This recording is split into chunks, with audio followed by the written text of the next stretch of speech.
Dos temas que a senhora abordou, um foi sobre lembrança e esquecimento, né, como propriedades da memória.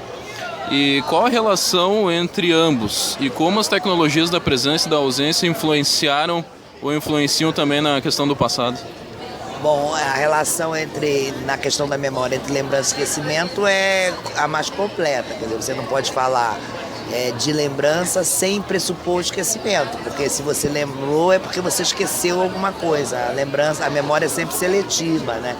Uma seletiva reconstrução do passado, governada por feixes de subjetividades, vamos dizer assim. Não só dos materiais do passado, mas a própria subjetividade do pesquisador, no nosso caso, né? E a segunda questão qual é a mesma? A segunda é sobre a questão das tecnologias da presença e da ausência, né? E a influência no passado também.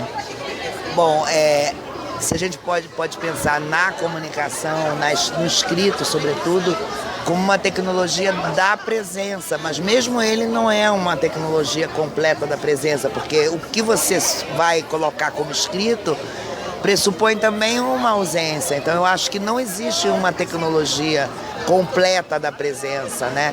Mesmo virtual, ele não é uma tecnologia completa da presença. Ele eu digo sempre, também uma tecnologia do esquecimento, né? Sobretudo do esquecimento, porque você, com a suposição de que tudo pode guardar, você exagera na guarda, e quando você tudo guarda, você está esquecendo muita coisa, porque você jamais volta ao que foi guardado, ou volta parcialmente para recuperar aquilo, né?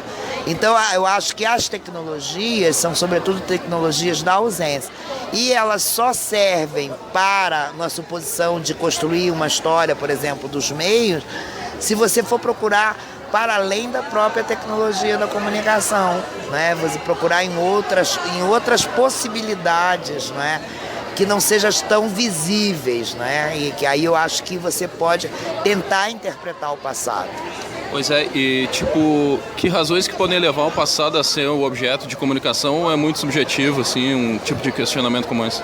Não, o passado ele não é muito objeto de estudo na área da comunicação, que se caracteriza por estudos extremamente presentistas, mas ele é uma matéria-prima muito importante para as estratégias de comunicação, porque o passado tem um valor de uso, né? Ser detentor da possibilidade de trazer o passado para o presente é ser detentor de um enorme poder.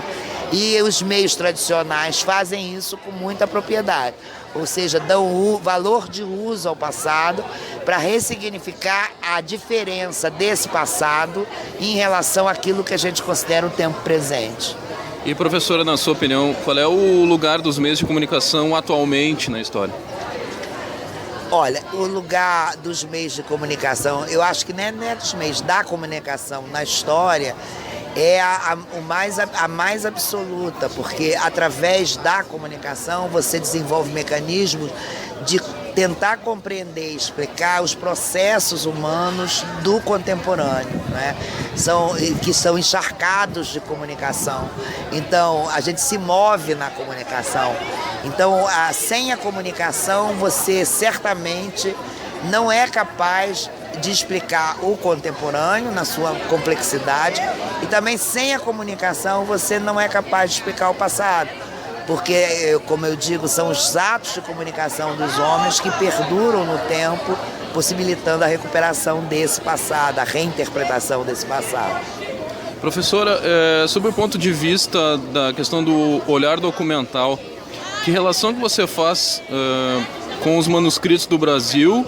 E o que você vai refletir sobre essa questão também na sua próxima publicação? Bom, os manuscritos do Brasil, eles constituem o que eu chamo uma ordem manuscrita, né? Um desejo de jornalismo, um mundo, a possibilidade de visualizar um mundo numa espécie de interregno entre um mundo e outro, entre uma prática e outro. A passagem, né? Do passado nesse intertício, né? Entre um lugar significativo da comunicação, que era o escrito, e o outro que era o impresso, né? E como esse lugar ele não acaba quando começa o impresso. ele perdura no tempo. Isso serve para a gente refletir sobre os processos que a gente está vivendo hoje, né? Como o virtual não vai substituir o analógico de pronto, como vai coexistir em vários momentos e como essa transformação se dá numa longa duração, por mais que a gente viva um momento de aceleração exponencial do tempo. Então eu acho que estudar esses processos serve também para a gente refletir muito sobre o momento que a gente vive hoje, que é esse momento de interstício, né, entre um modo de comunicação e outro modo de comunicação. O que era Calunga, professora? Qual o seu significado? A Calunga é a possibilidade de transpor o mundo dos vivos em direção à ancestralidade. Então, Calunga é a possibilidade de comunicação infinita, é a possibilidade de se comunicar para além da vida, de construir um comum que coloca em relação, não apenas as relações sociais em presença, mas também em ausência, né? E eu acho que os modos de comunicação dos escravos mostram a importância de atravessar o espaço em direção a essa comunicação infinita, o Calunga. Muito bem, para encerrar, professora, a questão que foi citada durante o seminário, enfim, que é uma questão polêmica, né? Que foi discutida a relação entre a prática e a teoria. Que solução que a senhora vê para se desenvolver uma simbiose entre ambas? Existe? Deveria ter mais? Eu acho que as transformações nos modos de comunicação e nas práticas de comunicação no mundo contemporâneo está colocando às claras para quem quiser ver essa simbiose, né? Ou seja, sem a descoberta de modos de comunicação, de práticas ainda não existentes, né, as tradicionais não conseguirão sobreviver. Então essa percepção de algo que ainda está por vir só pode ser construída com reflexão teórica, não é? Ou seja, você não desenvolve na medicina, por exemplo, a descoberta da célula-tronco sem a reflexão do que significa a organicidade do corpo humano e não estudando especificamente a célula como uma prática, né? Então o devir coloca quase que automaticamente a relação teoria-prática como algo não complementar, mas que se interrelaciona e coloca isso como uma evidência do mundo contemporâneo. Certo. Obrigado, professora, viu?